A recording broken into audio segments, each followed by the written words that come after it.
Okay. Oh, wait. We have...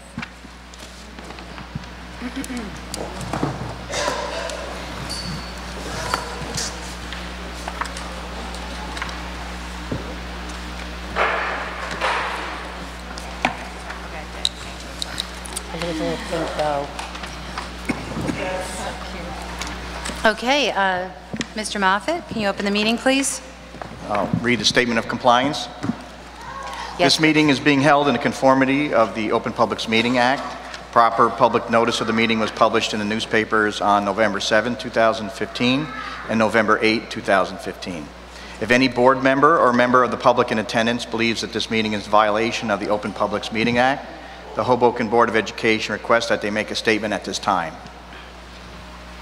The board wishes to make those in attendance aware that this meeting is being recorded on video and will be rebroadcast by the board at a later date on cable television channel 77 and FiOS channel 46. The full meeting recording is also made available on board docs, which can be accessed through the district's homepage. The Hoboken Board of Education is committed to preserving the decorum of the public process and is mindful that we live in an age of electronic computers, cell phones, and communication devices. Nevertheless, we respectfully request that all meeting participants kindly silence their electronic devices during the course of the meeting. And if use of that device is necessary, we ask that you please leave the meeting room if you need to conduct personal business. Thank you, and if you could please rise for the flag salute. Pledge allegiance to the flag of the United States of America, to the republic for which it stands, one nation, under God, indivisible, with liberty and justice for all. I love this.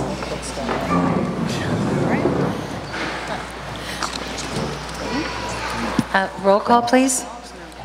Ms. Angley? Here. Mr. Biancamano? Present. Ms. Evans? Here. Dr. Gold? Here. Mr. Klugfeld? Here. Ms. Mitchell? Here. Ms. Sobola? Here. Ms. Stromwall? Here. And Ms. Tyroller. Here. So now we'll move on to recognition. Okay. Dr. Johnson? So at this time, we will move to our Students of the Month.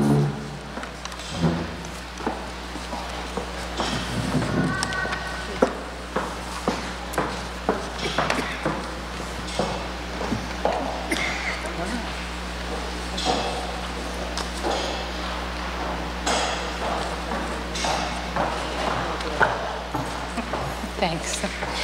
Okay, so obviously I think this is our favorite part of every board meeting when we get to recognize our fabulous students. So this evening I am going to start with our Student of the Month from Brant Primary School. So will Madeline Clatt please come up? Come on. Stand right here. So Madeline proves to be a great friend to her classmates by complimenting them regularly. She always tries her best and she helps others all the time. Her teacher shared with me that Maddie is a joy to have in class. She pays attention and she responds to tasks in an engaging manner.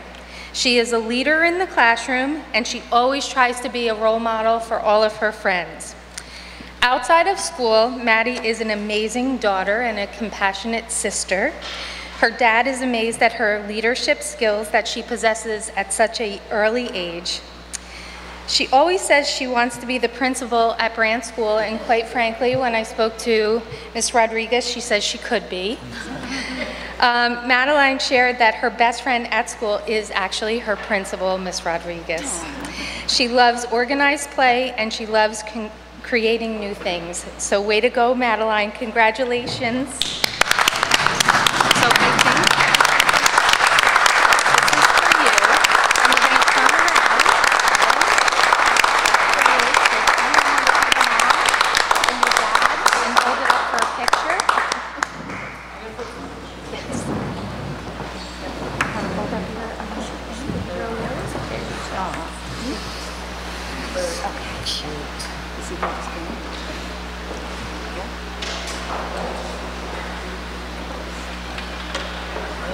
Okay, congratulations.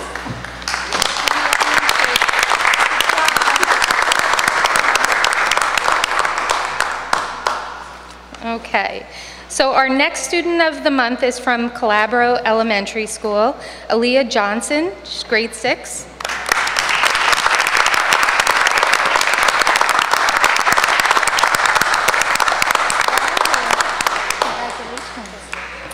So Aaliyah Johnson possesses qualities such as being a hard worker, an excellent listener, she's organized, and she's always determined to do her very best at school.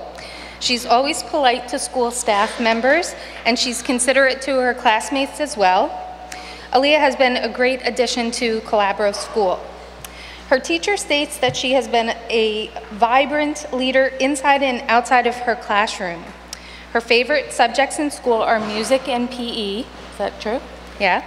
She says she loves to learn more about how to care for herself, and she's very good at learning lyrics of songs. So with that being said, we'd like to congratulate you for being Student of the Month. So congratulations and way to go.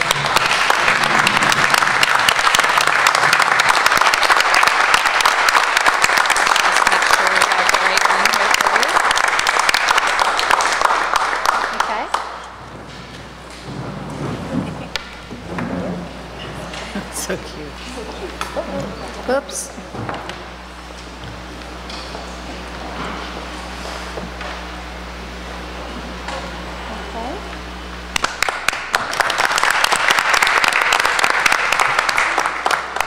Our next student of the month is from 2nd grade at Connors Elementary School, Adriana.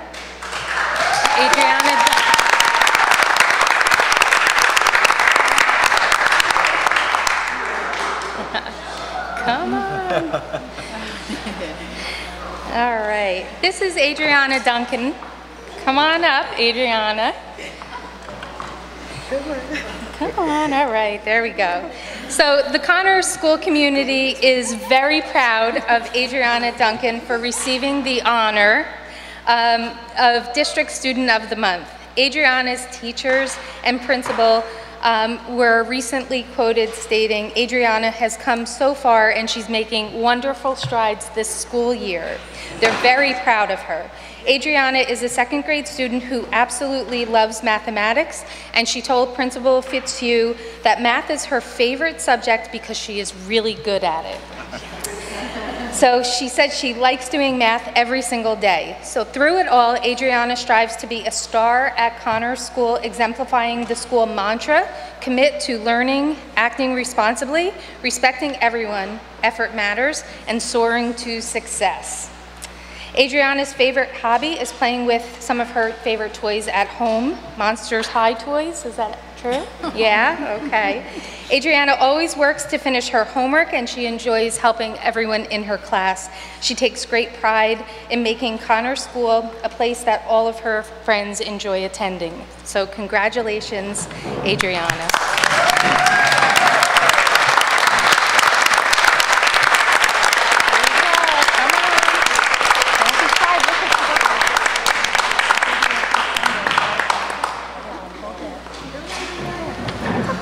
Oh, there she goes. No, is it fun? Here, how about you just hold it?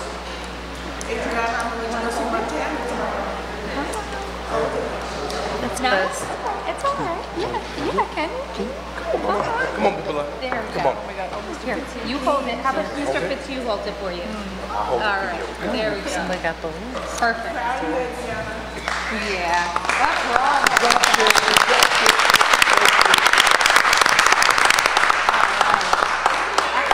Excellent. Oh, yeah, there you go. What's the picture? There. Oh, wow, that's a nice award. Yeah, that's okay. Congratulations.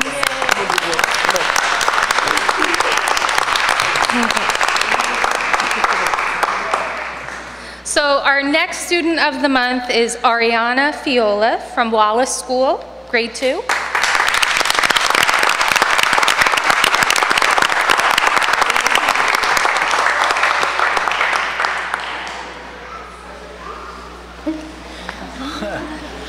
How are you?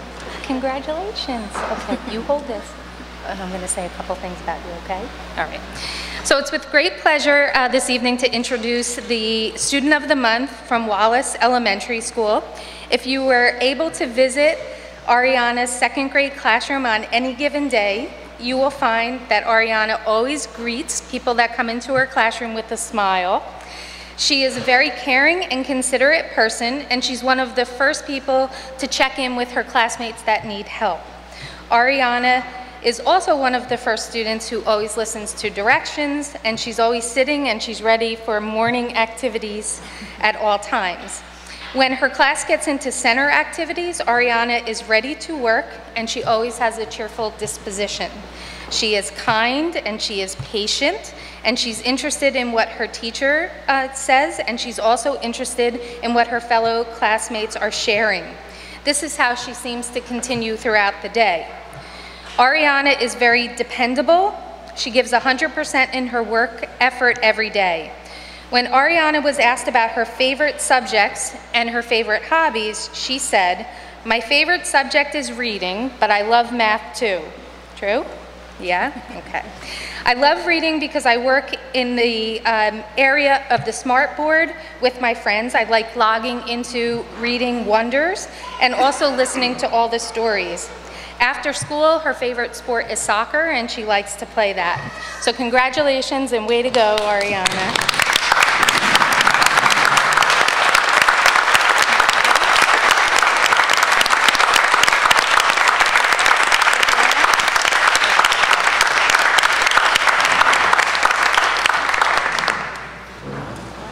Great picture, thank you. Okay, our next student of the month is from 8th grade, Hoboken Junior Senior High School, Ashley Aiken. Okay,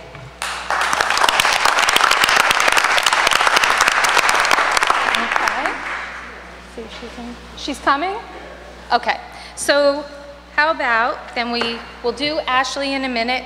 Alfredo Veloce, is Alfredo here?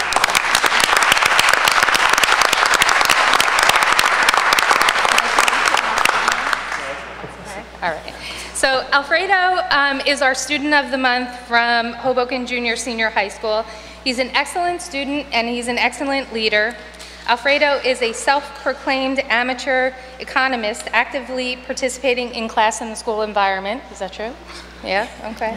He has an excellent attitude, he's a diligent worker, and he strives to be the best at all times. He seems to strive for perfection in all of his work. Alfredo's outstanding effort is notable for this Student of the Month recognition. He is a driving force of debate in Mr. Munoz's AP Government and Politics course. Interestingly, he wants to go into medicine after high school, so I assume you're going to be majoring in science, something in those areas. He is hands down one of the best students in the senior class. He does all of his work in and out of school. He gets A+s and hundreds on tests and quizzes, but most importantly, he's polite to all of the faculty members and the staff at the high school. Last year, Alfredo and some of his classmates started their own small business, Assure Tutoring and Lessons. So with that, we are very proud of Alfredo, and congratulations for being nominated Student of the Month.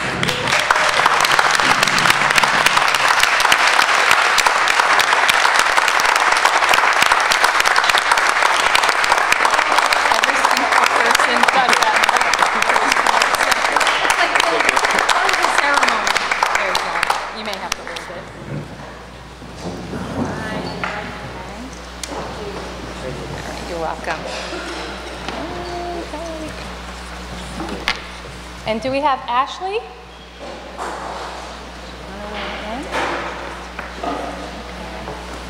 Maybe we can hold off on Ashley. We can start and then we can come back to her if she comes in. Yeah. Okay. Okay. We'll hold off. Thank you.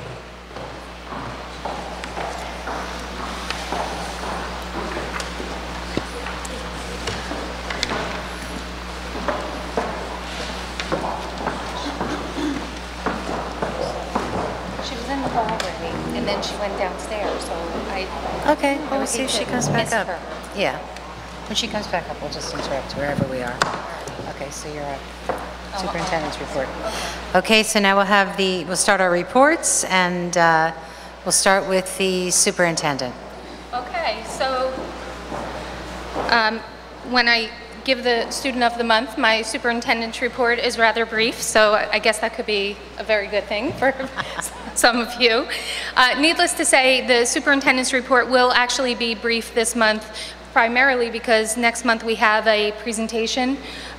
Presentation in the month of December, typically in school districts, usually happens in October or November. It's an assessment report. It's also the report for the violence and vandalism statistics, the EVVRS reports.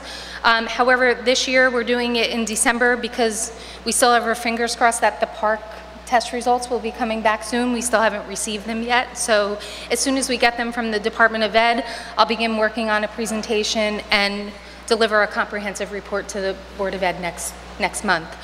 The one thing that I do want to report out, because it was a real topic of interest last board meeting, and that was the family-friendly grant funding for Connor's elementary school after-school program. Just wanted to let the board know that we were notified that that grant funding has been extended through the end of the 2015-2016 school year. It was a bit of a surprise. We weren't expecting it, but we did receive notification that they had reversed the original letter, and we will in fact be getting the funding. So with that, that's my report for this evening. Thank you. Mr. Moffett, the business administrator report. Just a quick project update. If you haven't been by our Brant facility, you'll have noticed if you've passed by the scaffolding's down and gone. So I'd like to report that.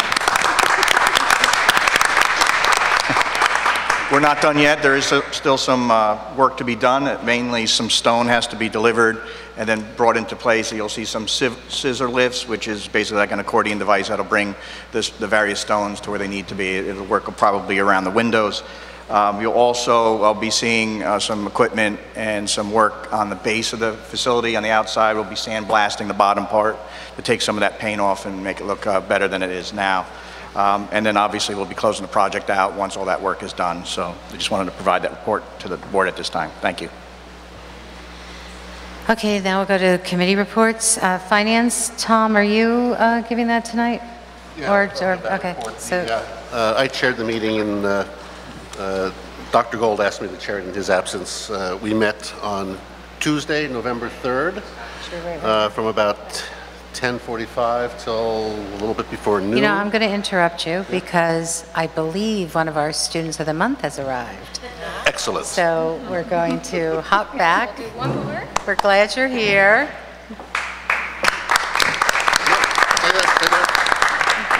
No, she's coming to you.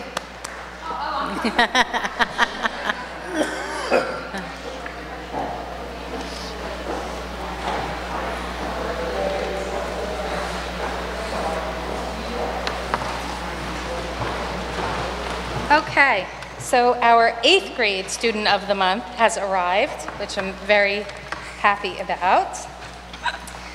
All right, so our 8th grade Hoboken Junior Senior High School student of the month is Ashley Aiken.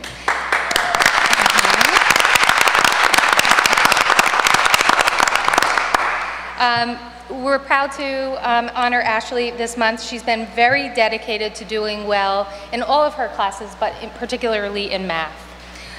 With that, she goes for extra help regularly. She puts in extra time just because she wants to see the results. She's very focused on seeing the results.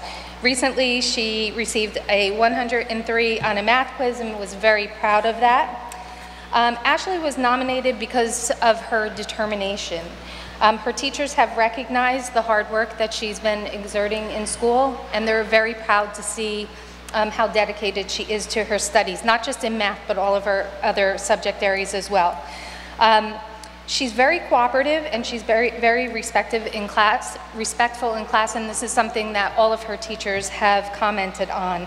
And most importantly, she's always willing to help her classmates during the day. If someone is a little bit sad or maybe not having a great day, it was reported that Ashley always tries to help and make them smile, okay? Ashley loves to dance, and she also loves to play sports as well. So Ashley, congratulations. We're glad you made it. And way to go. Keep up the hard work. All right. Let's see if we can get this so it doesn't fall.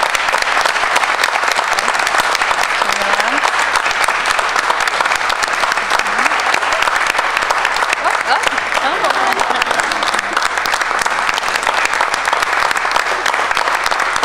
Very nice. Congratulations. Nice, good work. Good job. Good job. Thank you.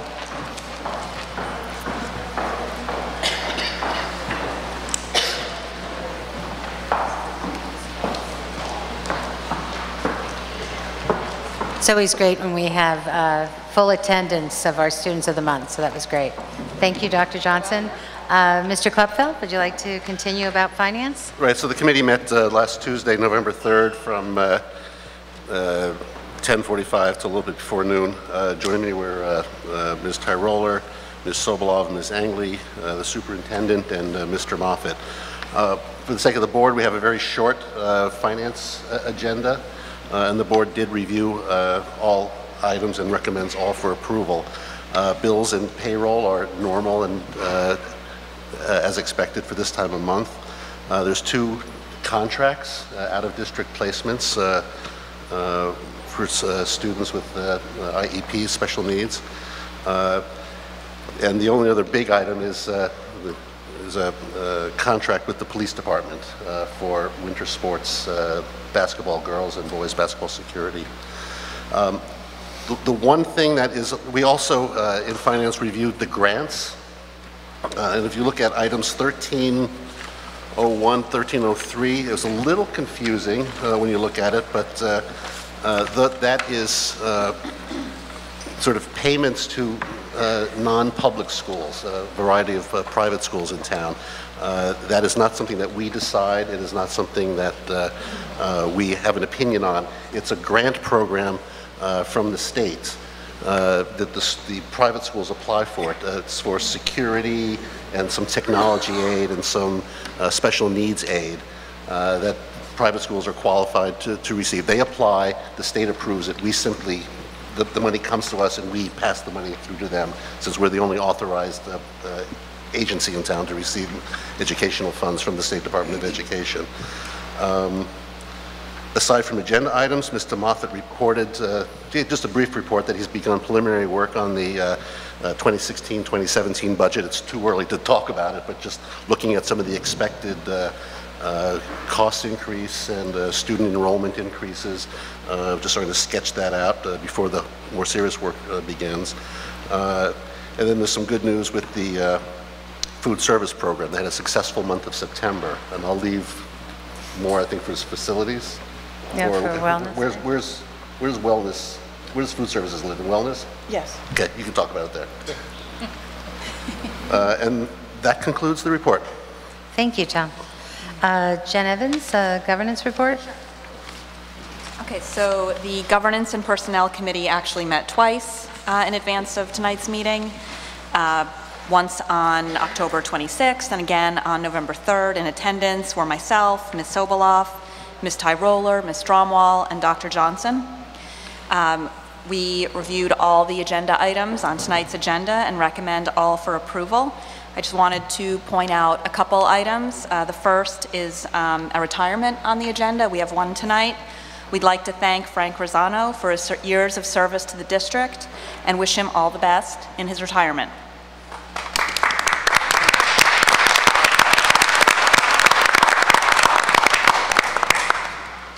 Okay. Item 9.15 reflects a strategy that we will be trying for a month to see if it will help us get the substitutes that we need on each particular day. So this is going to be accomplished a couple ways. So first, a set amount of substitutes will be booked in advance for the month, and this will be based on our knowledge of how many substitutes we tend to need every day.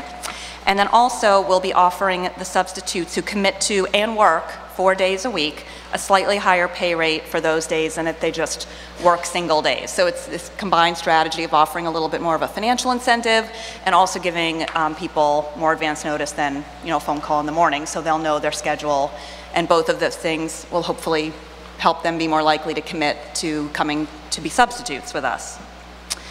Also on the agenda, this is item 9.14. This is, actually, I'm sorry, this is one of the policies. It's the sick day bank policy. And this is a policy that allows the Hoboken Education Association members to donate sick days to fellow members who have used up all their sick days but still need more time. And this is a policy in place in many other districts. So very nice thing for members to do for their fellow members when they're in need.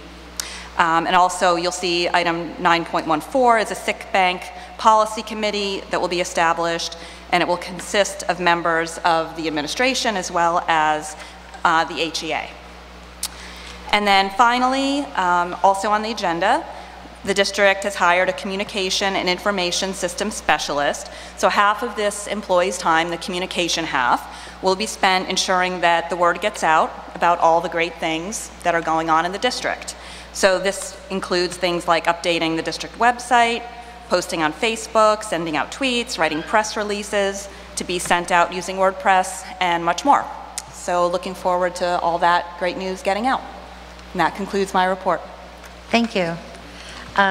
We'll go to curriculum and programs. Monica, your half? Sure. Curriculum met on Monday, November 2nd for about an hour. It was brief. I guess that's the theme of this month's. Everything has been sort of brief. There's nothing out of the ordinary. There's two things that are for approval on the agenda that you'll see is 8.01, which is the approval of the partnership for the American Heart Association. And I'll let Ms. Mitchell talk a little bit more about that in the Wellness Committee minutes. And 8.02, the annual nursing service plan for the district. There's a couple changes and policies that were brought down through at the state level, and some of it has to do with EpiPen administration, which will allow the students to not go to the nurse but have somebody else, or they can do it themselves. So I think that's fantastic and probably life-saving for some instances. And then you'll see the field trips are on the agenda. Please take a look. There's some interesting trips. There's a 6th grade end of the year trip to Forest Park Lodge.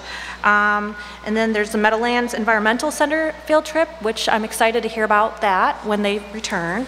And then some other things that we're going to participate in, the Ethics Bowl, and we're going to participate in the Hudson County Spelling Bee. And I don't know if that's ever been done in the past, but I'm looking forward to it for our students to have an opportunity to participate. And we talked a little bit about expanding the Gifted and Talented program through the K through 3rd program. And I'm sure you'll hear more through the pipelines as we discuss further. And that concludes my notes. Thank you. Thank you. Ms. Sobolov, the athletic and performing arts portion? We met on November 2nd. In attendance was Dr. Johnson, Dr. Hernandez, myself, Ruth Tyroller, Monica Stromwell, and Jennifer Evans. We met for, I guess, about an hour maybe. In the performing arts, work continues in establishing the new book ticks system at the Hoboken High School, which will allow online and in-person ticket purchases accepting cash or credit card for the district's theatrical performances. This system will ensure that everyone who purchases a ticket has a seat and will reduce overcrowding or standing room only at performances. The system will be in use for the first time at the performance of Little Shop of Horrors in February. In athletics, the new lacrosse initiative was discussed. The Hoboken Lacrosse League volunteers have been providing training, equipment, and instruction to the students in the lower and middle grades. They are on track for their monetary donation for a pilot high school team. However, as lacrosse is a spring sport, there hasn't been any sign-ups yet. The new Superintendent Walk of Fame was discussed, and these will be new lobby displays at the high school, and they'll honor student achievements in the area of athletics, art, drama, and academics. The Hoboken Rock and Red Wings Band was discussed. The band was honored to play at the recent invitation-only Weehawken High School Marching Band Festival. And this is in addition to their large and growing roster of school and community performances, including the open house, the Hudson County Teen Arts Fest, the Hudson County Columbus Day Celebration, the Hoboken tree lighting, the Ragamuffin parades, and which was really popular, the Halloween parades at every elementary school in the district.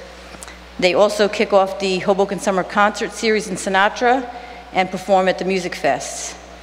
The band is a marching band for parades and events and a stage band for the winter and the spring concert. The band has seen great growth in the recent year, and it went from 36 members last year to almost 60 this year. So I think Friday is the home game, so if you want to see their show, they really put on a tremendous halftime show. And I wanted to mention that we also have instituted the Color Guard has come back, which I think is very exciting for a lot of people. And I wanted to note that a volunteer mom has started the Color Guard, and that a volunteer grandmother has donated the outfits and the flags. So very nice for the Red Wing family. So, yes.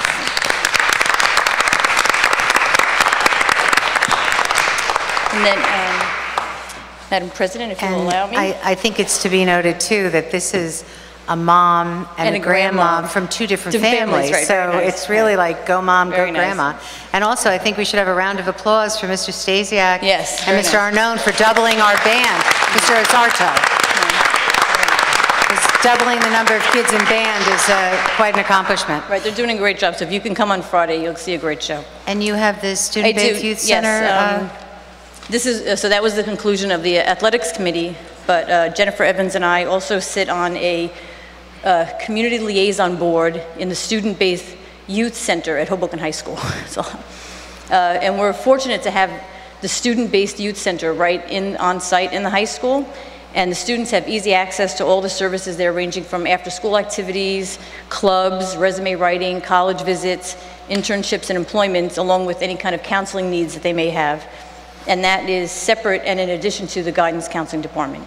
So the Student-Based Youth Center Community Liaison Board meets 4 times a year, and it's one of my favorite committees to sit on because it brings people from all over Hoboken together, from all kinds of professions, different individuals, and they focus specifically on Hoboken High School and the students. So Jennifer and I attended, and we were able to inform the group about, everybody sits around the table and kind of discusses different concerns or new initiatives that pertain to the students. So we updated the group on the Rutgers Pre-Med Honors Program and the free after-school dinner program at the high school for any athlete or anybody doing an after-school program. And of course, we mentioned the new superintendent.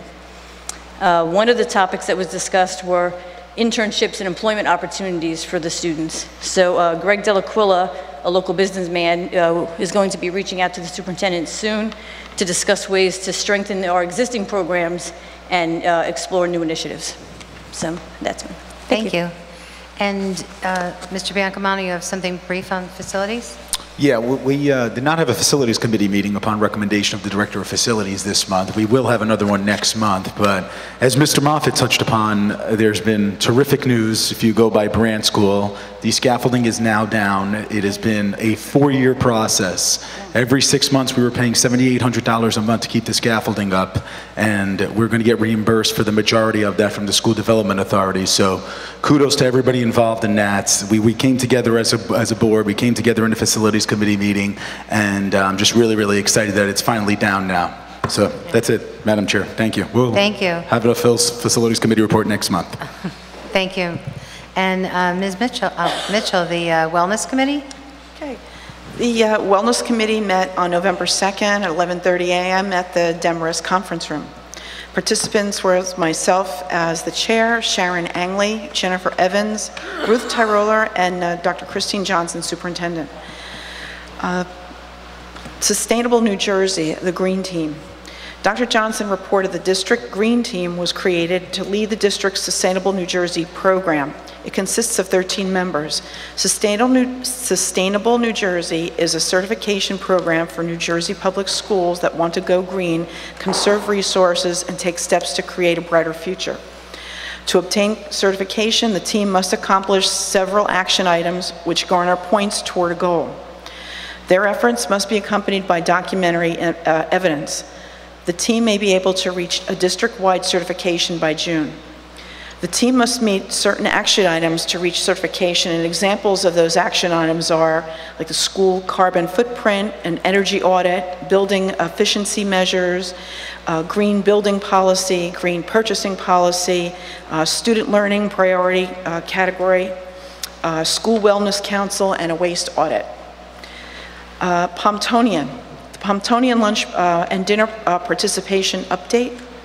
The district students have responded mostly positively toward our new service provider. Throughout the district, students are provided samples of new foods to try, for example, edamame, which is steamed soybeans, and avocados, and particularly the avocados were very well received. The dinner program served at the high school is intended to provide meals free of charge for students participating in after-school activities such as sports programs, theater, and clubs. During the first week of its introduction, Pomptonian served 40 dinners to the students. The second week, 70 dinners. They're now serving over 100 to 120 dinners each school day. Pomptonian is also offering a $5 price fix lunch to district staff. It comprises a soup and a half a sandwich. There was a substantial number of meals ordered and appears to be a successful program. Pomptonian is starting their contract on good footing. They are already in the black by $52.56 after the first month of serving meals.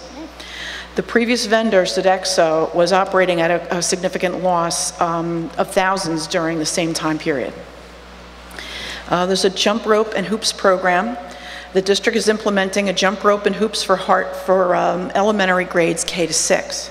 Sponsored by the American Heart Association, these events engage elementary and middle school students with jumping rope and playing basketball while empowering them to improve their own health and help other kids with heart health issues.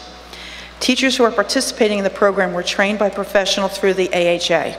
The program can also be used for school fundraising, and friends and family can pledge to donate online. The program will be starting shortly. The Pre-K 6 Family Wellness Fair. There'll be a wellness fair scheduled in the spring at the high school. The HEA will sponsor the event. There will be many stations regarding family wellness, heart health, diabetes awareness, city health services, and high school students can also participate by helping oversee games in the high school gym. It'll be a good opportunity to showcase the high school. The marching band will have a presence during the event. Pomptonian will provide food samples, and this event will also garner points toward the certification in the Sustainable New Jersey program. That concludes my report. Thank you. Just for clarification, the District Wellness Fair is a district-wide event, but it's not a HEA-sponsored event. It's I apologize. It's a district-sponsored activity with each of the schools involved. Okay, thank you. You're welcome. Thank you. Thank you. Good evening. First, I just want to remind everyone one more time about the Women in Leadership Empowerment Forum, which is co-sponsored by the American Association for University Women, the AUW, is being held on Thursday, November 19th. It is an afternoon event. It's from 1 to 4 p.m. From 1 to 3 is a keynote speaker and panelists discussion, and then from 3 to 4 is a professional women's networking session. We've invited all our female students in the junior high school and the senior high school, and we've also invited all 8th grade girls from Hoboken, so that's from all the charter schools and the private schools. They're all very excited. We have attendance from all the schools that we invited, and it should be a really wonderful, exciting event. And we've also had quite a list of wonderful women from the community that are also joining.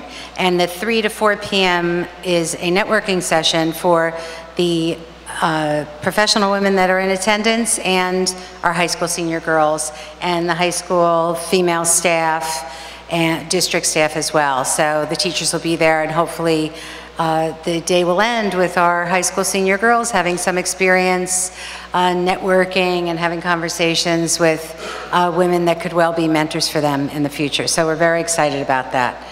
I just want to mention a few things as a parent that are just really exciting. And the major exciting thing is having an 8th grader is that dinner program is really a wonderful, wonderful thing. And the most amazing part about it is that Pomptonian the kids love the food.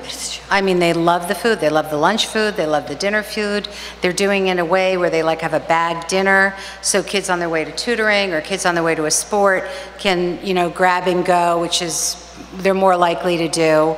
Anyone here who has a teenager knows that teenagers truly need at least 4 meals a day. So they eat early lunch in our schools, and for them to be in the building or on the facility, in the facilities doing athletics or extracurricular and not having a meal until 7 p.m. by the time they get home is difficult. So this is a great, I mean, it's a relief to our parents, and it also gives our children, you know, the energy to truly participate. So it's really working out wonderfully, and I'm really thankful for that we have Pumptonia now.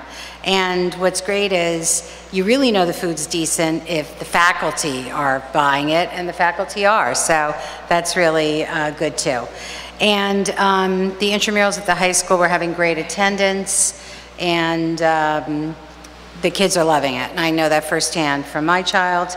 And there seems to be just a lot of excitement I'm feeling this year from the teachers and the administration, and even from, you know, my teenager. And as we all know, excited teenagers is usually parents don't get to witness that.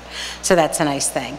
I also had a good email this month, and it was from a couple I know who just wanted to let me know that after much consideration that they were sending their daughter, this is an 8th grade charter school student, to Hoboken High School next year, and that they weren't even bothering to apply anywhere else because they were so sure it was the choice for them.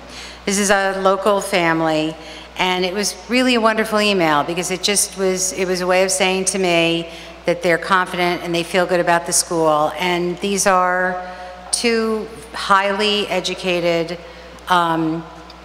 actually Ivy League graduates, so they're people that are very concerned about education. And it was really a wonderful thing and a wonderful email to get, and it made me so proud of our high school staff and the teachers, because it was truly from the visits that this child and their parents had had. So I'm very proud of you. Good job, Ms. Pick. So that's it. I just want to remind anybody if, that we should be hearing some good things about that forum. That's on November 19th. And now, before we move on, the superintendent has a CUSAC report for us. So in front of board members is the NJ CUSAC Statement of Assurance for school year 2015-2016.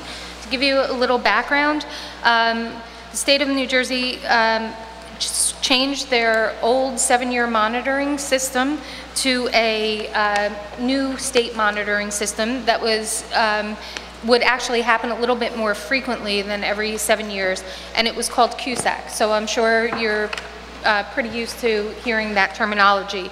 In between the years of being monitored through the CUSAC process, every school district is required to fill out what's called an SOA, or Statement of Assurance. It happens every year. Prior to it even being looked at, it's something that is supposed to be reported out. To give you a little background on the NJ CUSAC Statement of Assurance report, it's broken up into 5 different categories, just like the NJ CUSAC process is. The 5 categories that the Statement of Assurances highlight are instruction and program, fiscal management, governance, operations, and personnel. This is really a tool, not necessarily that is being evaluated by the Department of Education, but more of a gauge to see how the district is going to fare ultimately when it goes through the monitoring process. However, it does have to be uploaded and submitted through the New Jersey Department of Education homeroom site annually. So what you have in front of you is a document. In all actuality, what the SOA process is what's called a self-assessment in a way. It's all done by points. You're not really describing anything, you're just answering questions. So there are things that bring you through the process of, do you have certain policies in certain areas? Do you meet certain accounting requirements? Do you have certain programs on file, and so on and so forth. So in this particular document, in order to pass the actual New Jersey CUSAC process, you need to have 80% in each of the categories so you can get a better sense of where we actually stand. Having gone through the self-assessment this year, and this is somewhat of an abbreviated version. When you actually go through the CUSAC monitoring process, it's a lot more extensive than this. However, with this SOA process, there were, the way we fared was in instruction and program. It comes out to be a 4 out of 4, but please understand that in this process, there's only 4 categories, and one of them is not applicable to us because we're not a vocational school program. So, but we have met the criteria for the dates that are required for program approval and so on and so forth. In the fiscal management category, we fell with a 9 out of 10, and the one area that, and I do apologize to the board. On number 9 in fiscal management, it actually looks like it should be an 8 out of 10. It should be a 9 out of 10. That one I didn't mark off. That's actually a 1. The area that I did not give us points for is number 5, which is includes only line item transfers or appropriations, or meaning that there's no confirming orders. And basically what that means is everything has to have purchase orders before they are approved, and there are sometimes when there are professional development workshops, et cetera, that a staff member signs up for one and they will pay for it themselves, and or even an administrator, and sometimes not do the purchase order ahead of time, and that's considered something that you're not supposed to be doing financially. In terms of governance, we had all of the full points, except for one area, and that is the contracts that were submitted to the Essex County Superintendent. I did not give us a point for that. My guess is when I submit it, the county office might come back and say, why did you not give yourself a point for it? You should have given yourself a point for it. All of the contracts we have approved, and in a timely manner, they're all sent to the county office. However, one of the contracts was revised, and I believe it was the contract for either the assistant superintendent or the school business administrator this summer. And so I wanted to make sure that what we were reporting was 100% accurate. And so because it was past the July 1st date, I didn't give us the point for it. We still fall within the, well over the 80%. And in the last category, the last one with personnel, we fared very, very well. Okay? Great. So with that, we meet our requirement to report out the statement of assurances, and please know that our CUSAC process, although we're not a district that's being monitored this year, we will be a district that will be going through the CUSAC process next year, so it will be an extensive review process. Great, thank you so much.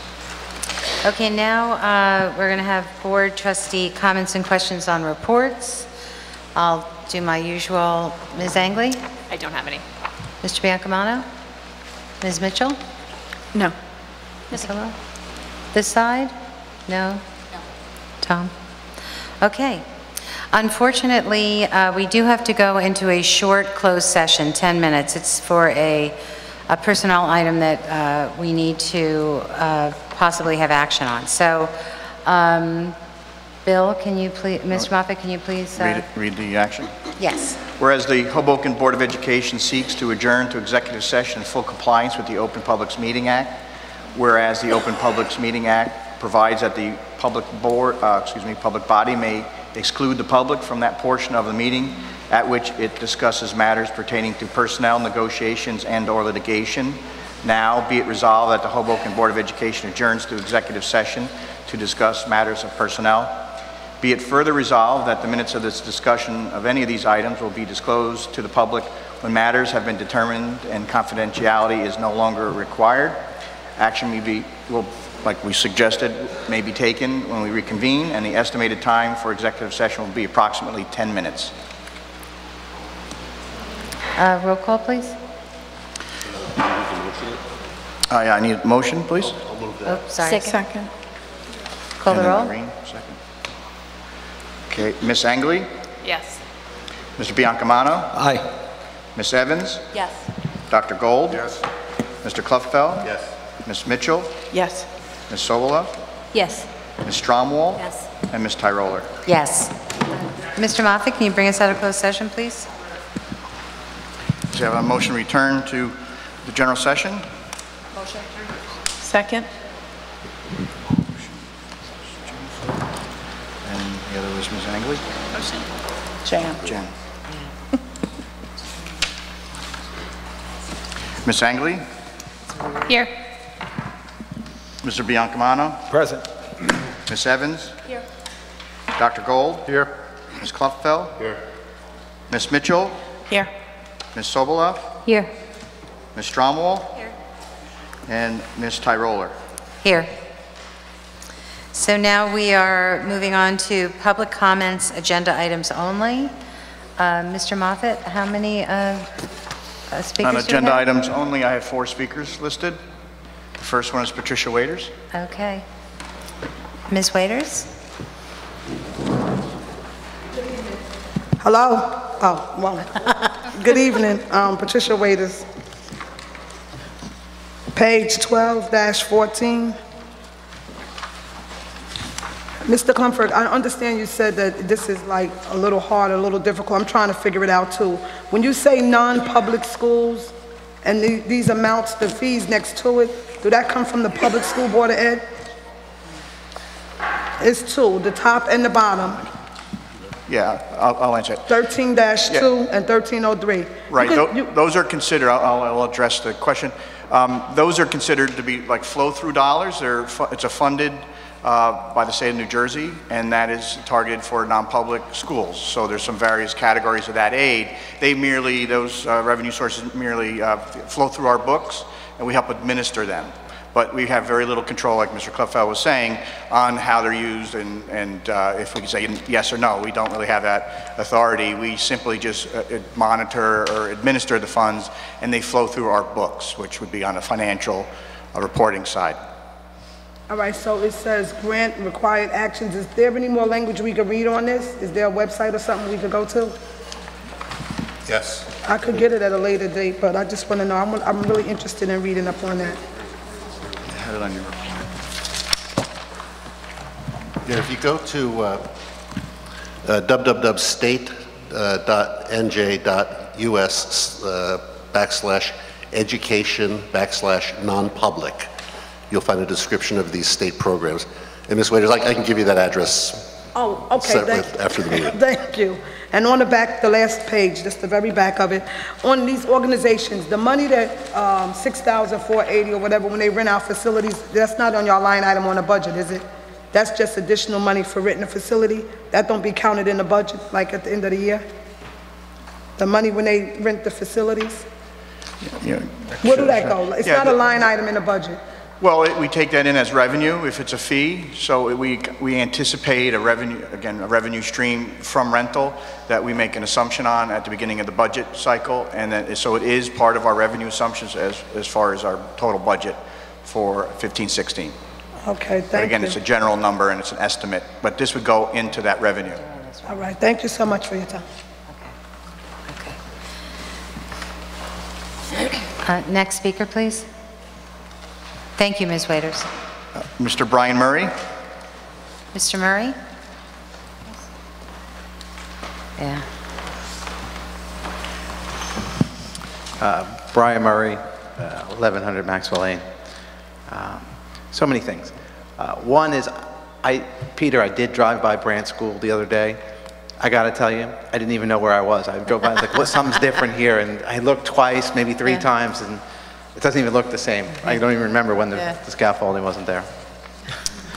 I want to talk about some of the, because the budget is going to become a very big focal point in the next several months, and you know, there's anticipated that, it may have to go to a public vote on next year's budget. I just wanted to kind of talk through some of these items, knowing that there is going to be that budget issue coming up. The 9.02, the hiring of this communications website person, based on the numbers I calculated, it's about $50,000 a year full-time for the 12 months plus. It's $38,000 prorated over 8 months, so roughly $50,000 for the year, I would guess. You can correct me if I'm wrong, but Yeah. and then on top of that, then you have medical and what other ancillary expenses. My question is, who's filling that role now, and could it be filled by someone that we already have on staff, or even perhaps, if we're talking about updating the website and doing some of that kind of communications, is there some student that we have that might use this as a stepping stone, as an internship or something, where we could do this at a lot lower cost than taking on another employee when we're going to have this budget issue coming up in the future? So that's point number one. Point number two is, and these points are kind of corollary to each other. On 9.10, we're paying chaperones, or we've negotiated to pay chaperones almost $45 an hour to take a bus trip on, I assume it's a bus trip, on a Sunday to the Rutgers pre-med honors program or something to that effect.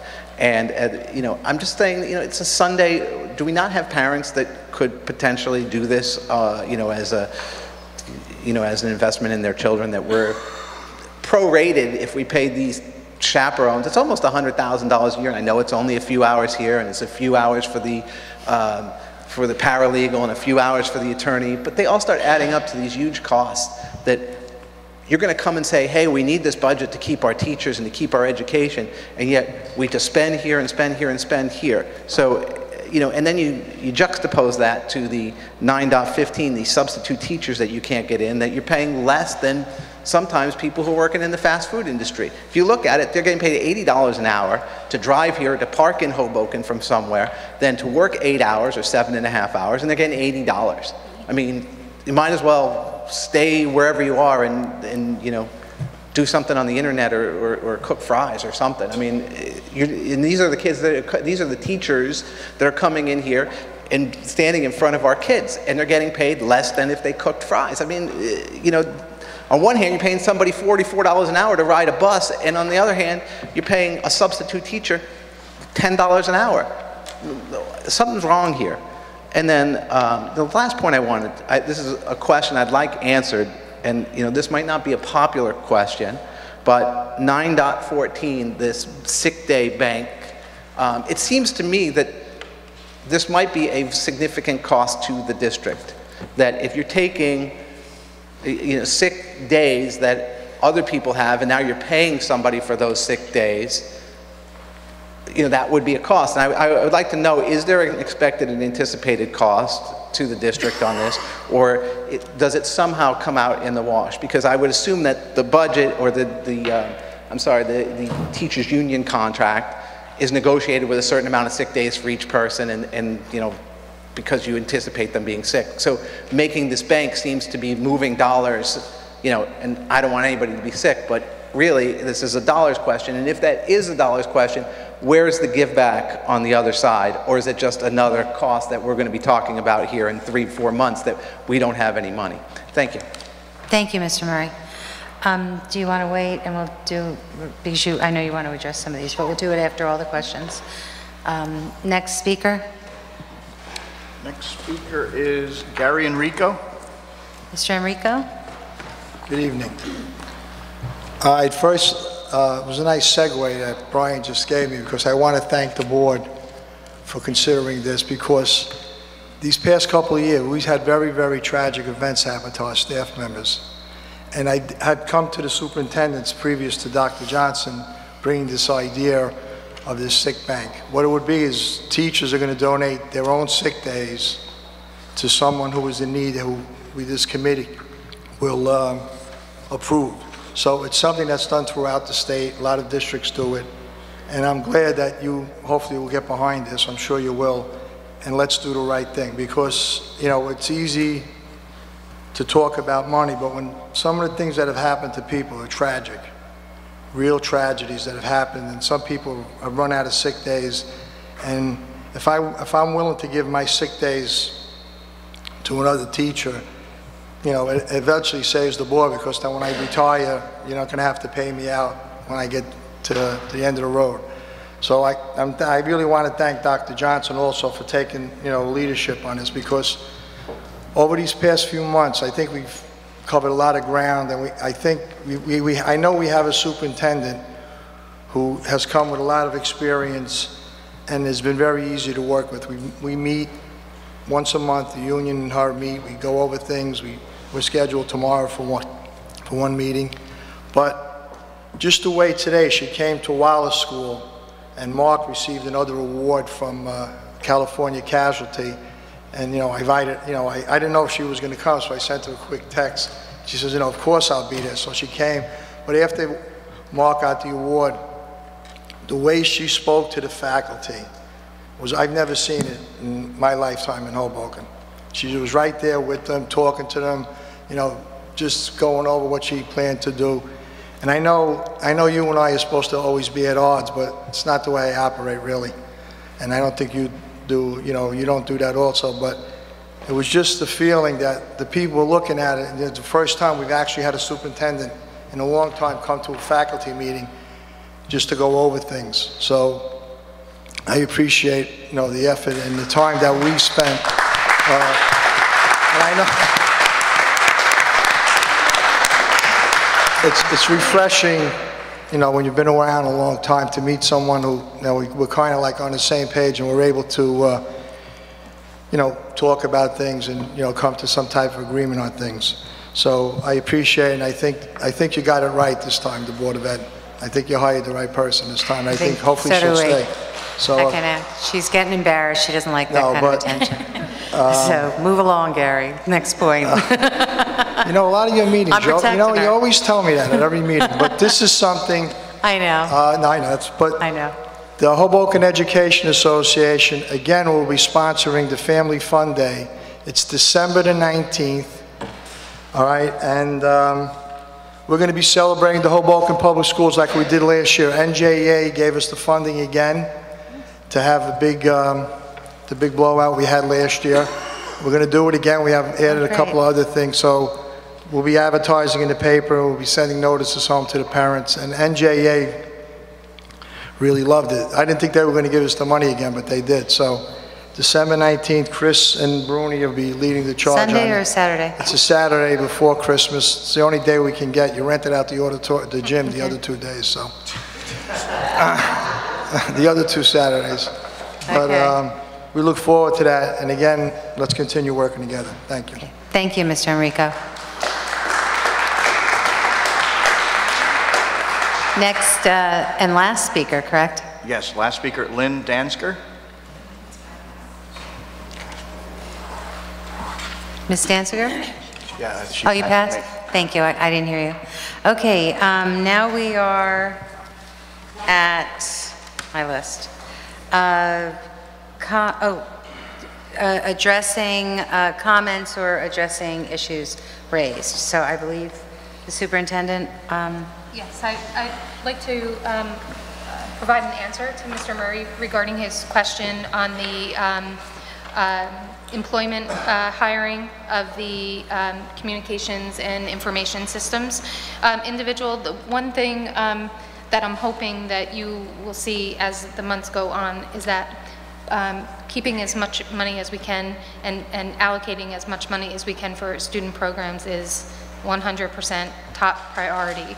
So that position itself is actually, and maybe Mr. Moffett can help on the manner in which it was potentially worded. It is a $38,000 position. It isn't actually $50,000. That prorated. We may have to look at the wording on that. It isn't a $52,000 or whatever it might be. The position replaced a retirement in the department, so the title has changed. is actually a replacement, not necessarily a new position standing alone. So it's replacing funds that were there prior to retirement and is falling little under $5,000 less than the position that we just left.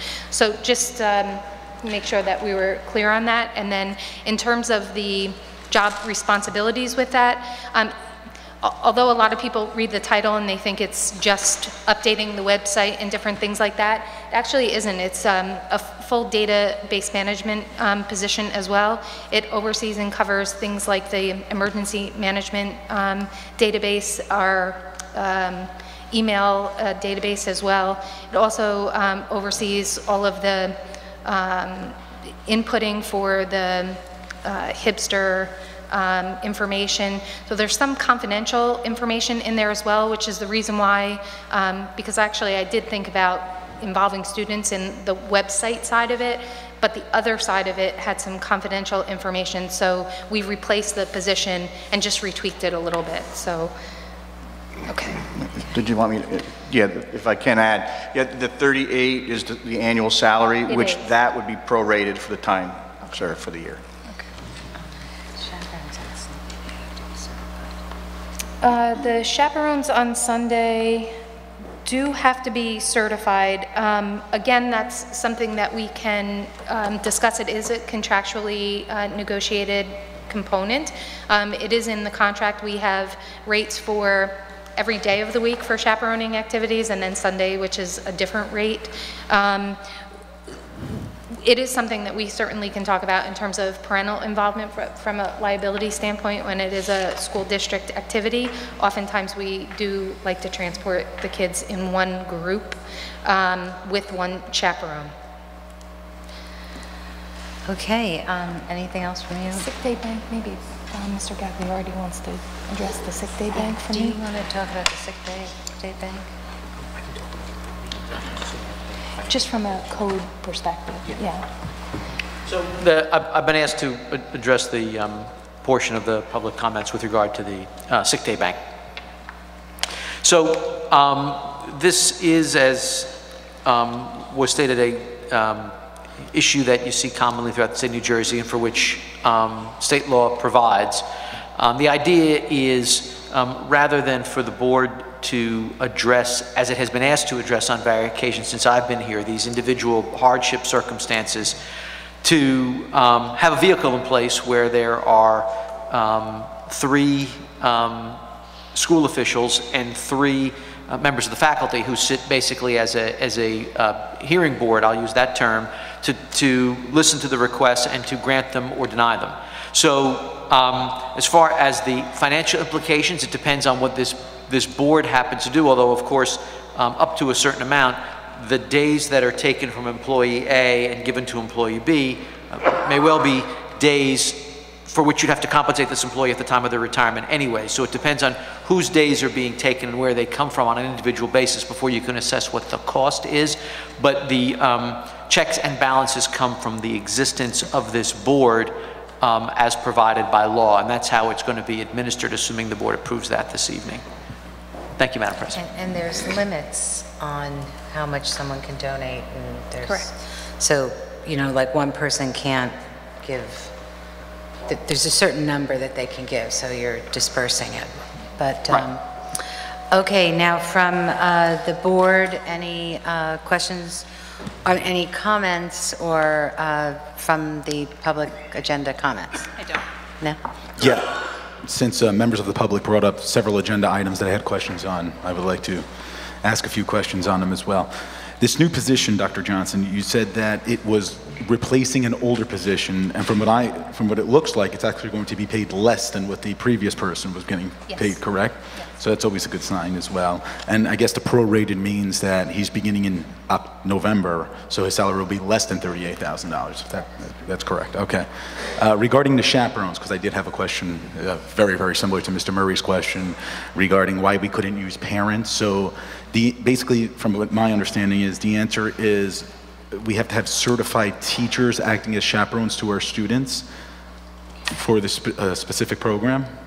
So when you're operating a school-based function as opposed to a recreational function or something that maybe parents organize, anything that is a club or a program that's sponsored through the Board of Education, you are obligated to follow the bounds of the contract that you have negotiated. So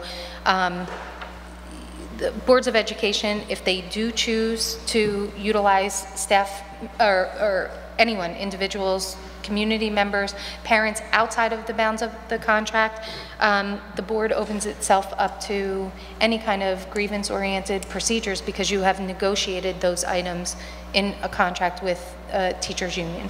Okay. I have yet to see a school district. I'm sure there may be some out there. I'm not sure, maybe Mr. Gagliardi can help on that, but the majority of districts with school-based activities will utilize certified professionals on chaperoning activities. Okay, and this is for thank you. The Rutgers Pre-Med program, which was not funded by a grant, correct? No, it was not. Okay, because I was going to say then the grant money would have covered the chaperones. Yeah. But, and this is only for a pool of chaperones, which means that it's not necessarily that all 7 of them will be on the trip, correct? That is correct. Okay. So while they are all approved, it's just so that on any given day, one can be selected from the pool. Okay. And then one final question regarding the new sick bank policy.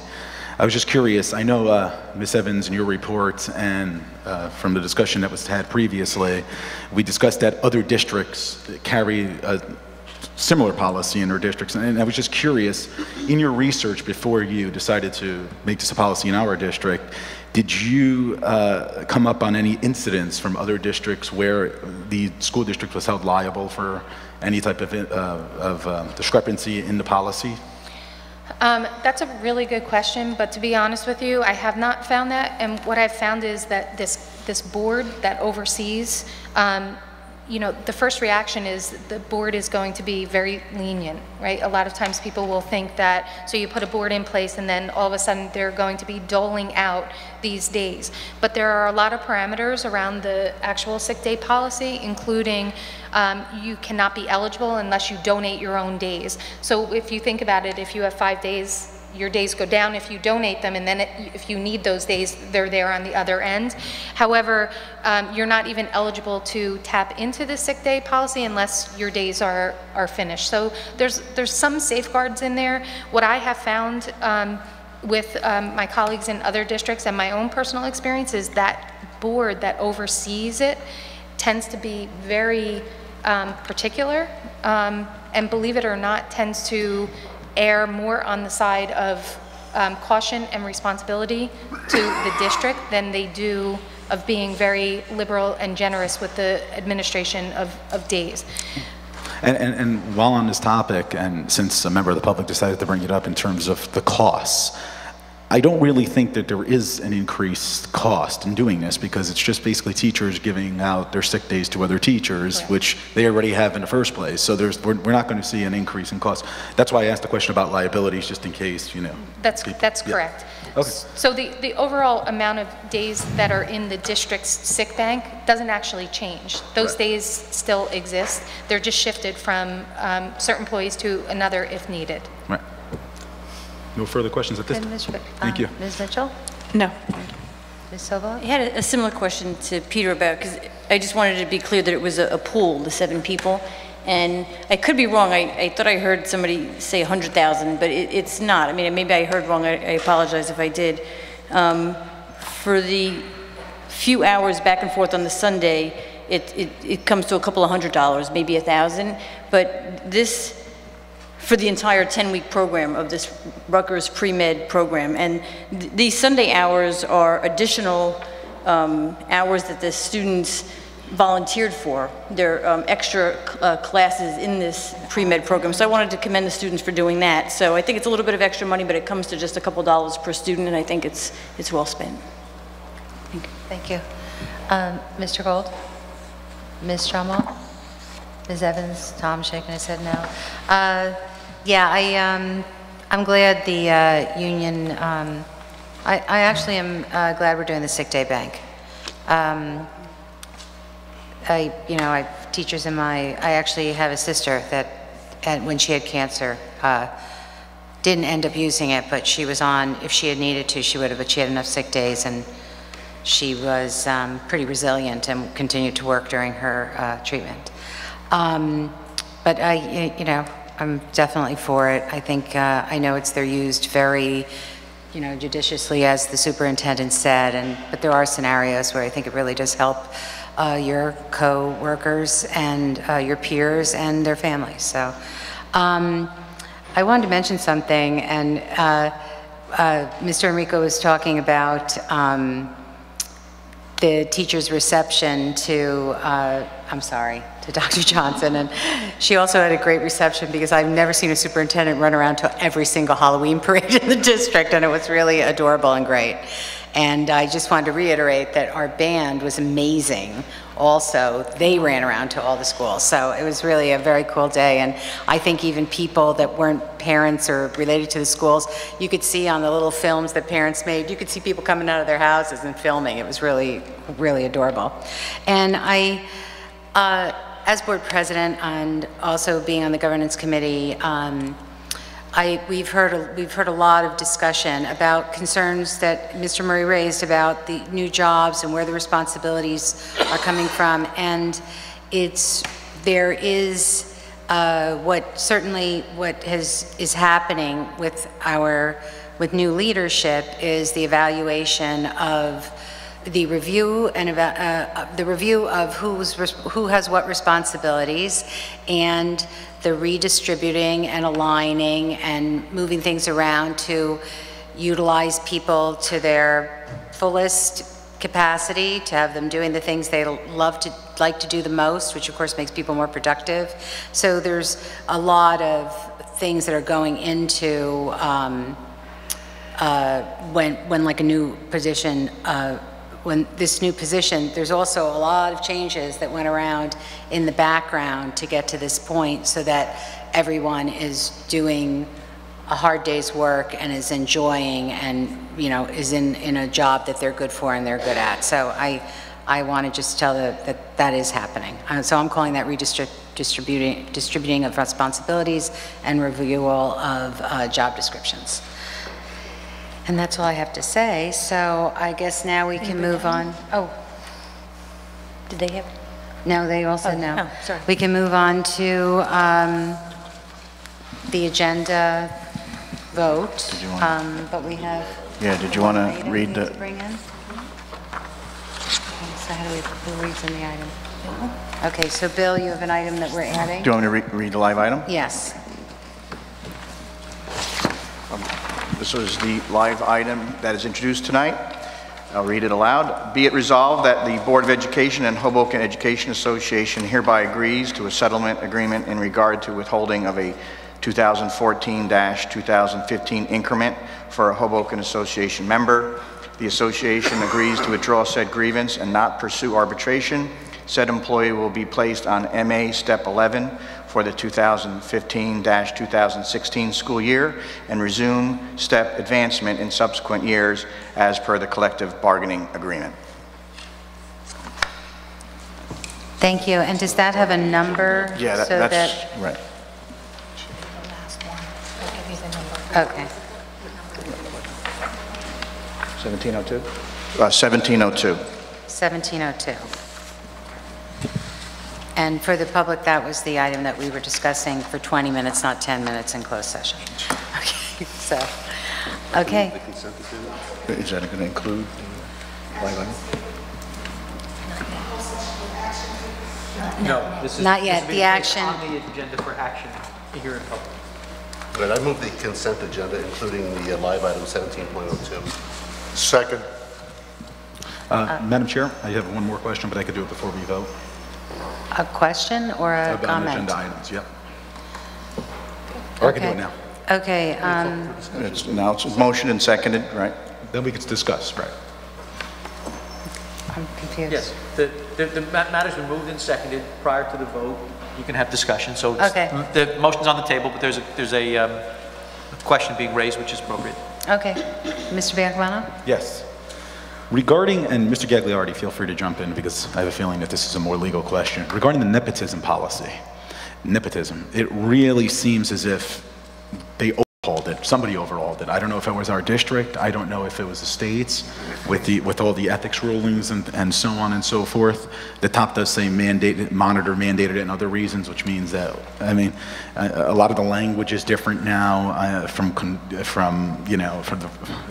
they had a conflicted board member. They added initially appoint somebody, well, not initially appoint somebody. I think that there's a lot of different language in here that can affect hirings in the future. So I was just curious, number one, did this really come down from the state, or is this change within our district? The answer is it's a change being recommended because of a case that came down. It's not initiated here. It's initiated through school boards and through whatever entity, Strauss Esme. Well, we use New Jersey school boards, but. Yeah, both Strauss Esme and New Jersey school boards are recommending that change to your policy as a result of a case that took place over the summer. Okay. That's the answer to your question. It's not initiated by. And they're requiring, they're recommending it but not requiring it, or are they requiring it? They're recommending a change in the policy to conform with a case that came down out of the School Ethics Commission. So then we're required to change our policy because of the recommendation? The recommendation is being made so that you're in compliance with this case that came down. Okay. Seems like it's going to be a little more work for administrators in the future. It has to be read and followed to the letter of the law. Okay. I didn't say it was a good idea. I just said that the case came down and you're trying to follow the, the case's edict, but I didn't say it was good. And I understand it's the first reading, and we can have a month to talk about this before the second reading in December, but I know, so the public's aware, I mean, just a complete overhaul of what the nepotism policy is. So I will be continuing to look at the case that came down from the School Ethics Commission and so on. No further questions. Thank you. Any other trustee? Okay, call the roll. Ms. Angley? Yes. Mr. Biancamano? No on 6.01 and 6.02, the minutes, and yes on everything else. Ms. Evans? Yes. Dr. Gold? Yes. Mr. Klupfel? Yes. Ms. Mitchell? Yes. Ms. Sobolov? Yes. Ms. Stromwall? Yes. And Ms. Tyroller? Yes. Okay, now we are moving on to public open comments. Right. Do you have the... Yes, I have three speakers listed. Speakers? First speaker is Patricia Waiters. Ms. Waiters? Patricia Waiters. First, I want to say congratulations, and I'm glad the election is over. I seen two of the other candidates, one of them now. I see John left. And I told John, this is my 7th time around, I'm going to do it again, but he better have a pat Waiters mouth, I told him when he sit up there. Because you know what goes on in Hoboken with the majority intimidation tactic. I don't want to see none of that, Peter. And I know you're going to have to stand up there, sit up there like a man that's still, and ignore all of the comments you're going to get that's negative. Let's put some positive energy in our kids, please. And that's all I'm going to be focused on. With that being said, I met with Ms. Johnson, and exactly what Mr. Yuriko said tonight, this is like a miracle for Hoboken. So I can't even describe right now how wonderful you've been in such a short time. So could you imagine what we got yet to come? I'm working with you, like I said, and I have a document here, a state document about the parent involvement policy, but it more sticks to Title I in this language that I'm reading. But I told you I'm going to set up a meeting, and this is for all the board members. You all are welcome. I'm going to get an indefinite date, probably Thursday, and email all of you. Please try to come and get involved with the 4th Ward. Please, I'm begging you. I'm going to do it at the Jubilee Center. So I want those parents down there to feel that you giving them an open invitation like Ms. Johnson been doing. Excellent job, Ms. Johnson. I said in my kids' class, I got the opportunity to observe it and stay the whole thing according to this policy. Excellent, a lot of good and bad, and there's a lot of corrections that could be made. So I approach my superintendent in a positive way. I'm going to work with her with all remedy solutions. No more negative and the negative tactics, because it's not doing nothing but hurting our students. I want everybody to get a quality education. I didn't go to an Ivy League college, but my son got a master's and now in law school. God is good. In law school, finishing up so he could take the bar. And I want my little son too, not to keep getting calls from his teachers, but I want all kids to know they can do it. And because you've been through little rough times, we can overlook that and then just move forward. And with that being said, this is for all the mothers that's watching this, all the mothers I've been advocating for. I don't disappear, they know that. That's why I said, don't say you lost, I never lose. Every time I don't be successful, I get even stronger. So with that being said, I'm gonna stay involved. Every mother watching this is gonna get a copy of this parent involvement. I'm gonna hold them accountable. I want them to come out. I hope I have a big turnout at the Jubilee. Please, everybody's gonna be welcome. You'll get the indefinite date tomorrow. Thanks again, Ms. Johnson. You have my number. Call me. I told you I'll jump up. I'll be at your door. Thank you. Enjoy your night. Thank you, Ms. Waiters.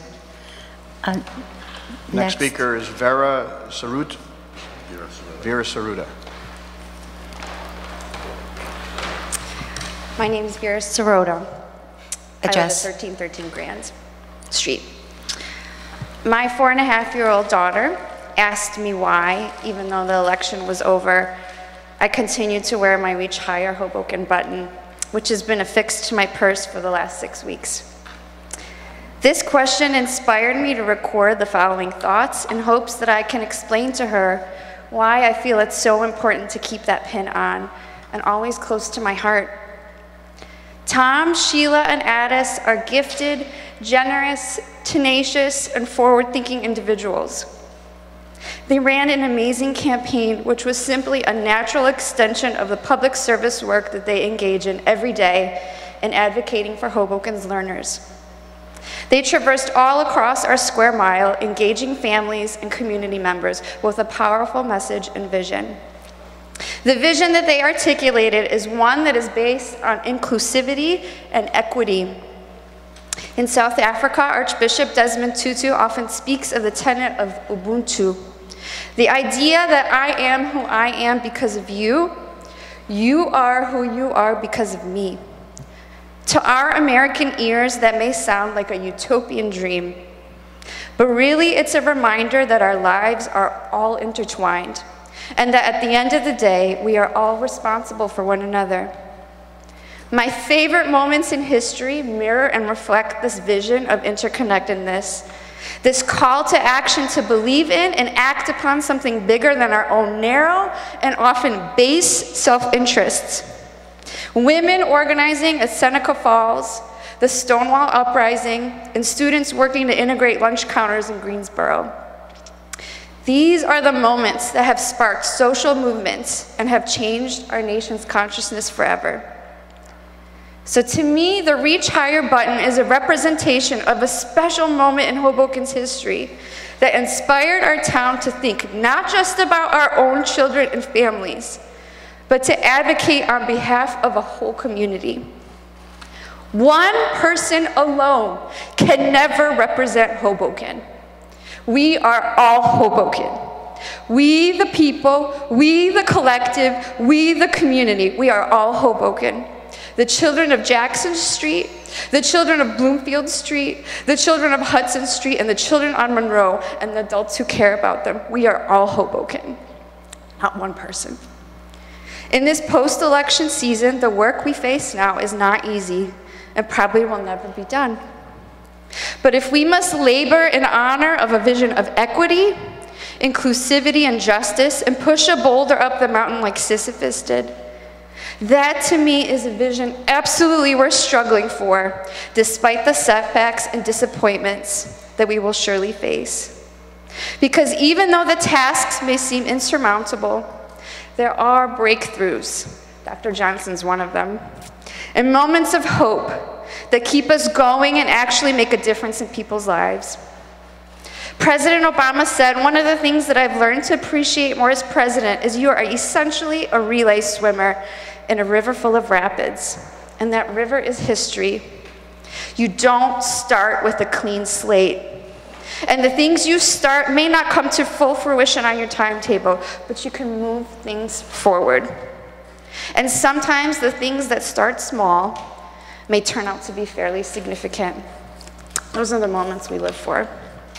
So to my darling daughter, and the one growing in my belly, I will not be taking off my Reach Higher button anytime soon, because it's a reminder of the work that awaits us, of the vision that guides us, the North Star that inspires us to do better, to do right for Hoboken, and even beyond. Thank you.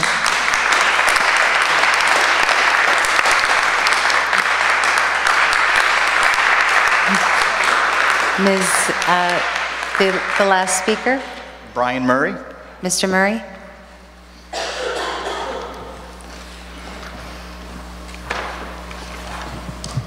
Hi, Brian Murray. I'm still at 1100 Maxwell Lane.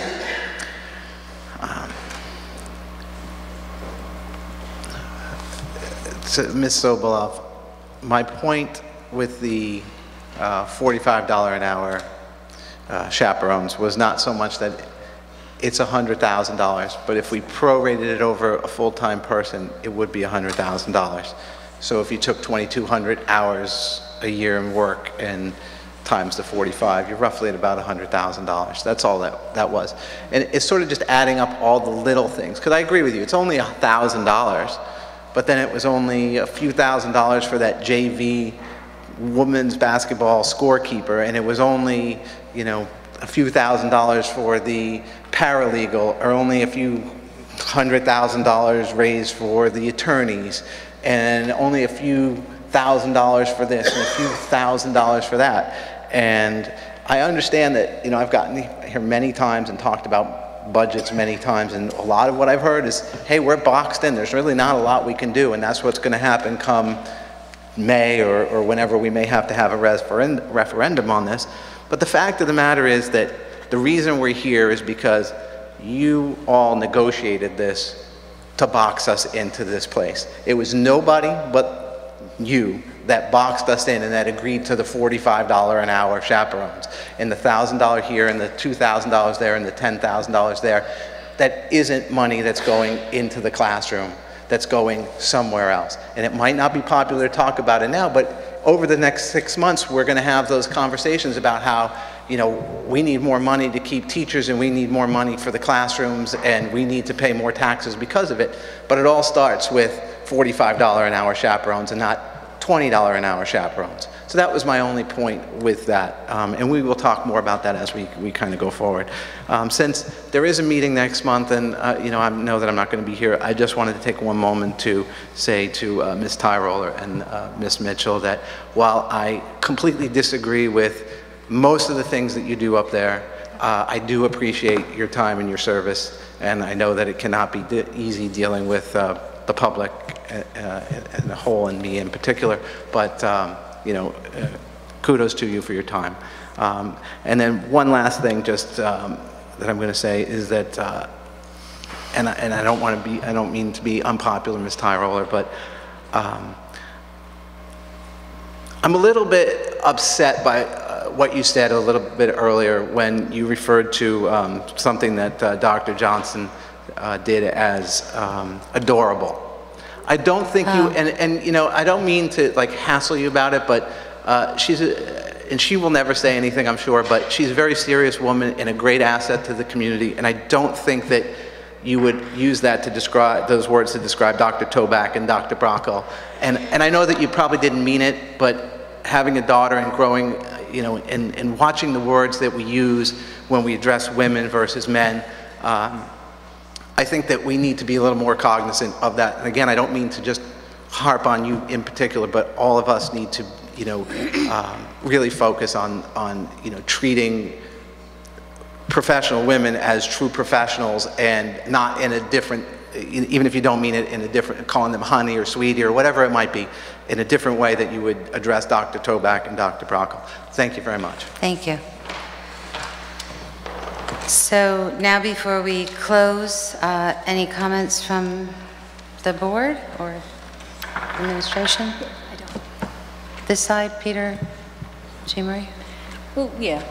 I'm glad that you clarified that, but I guess we would have to agree to disagree, because I don't see it correct as taking something that's an hourly stipend and extrapolating it into a full-time position.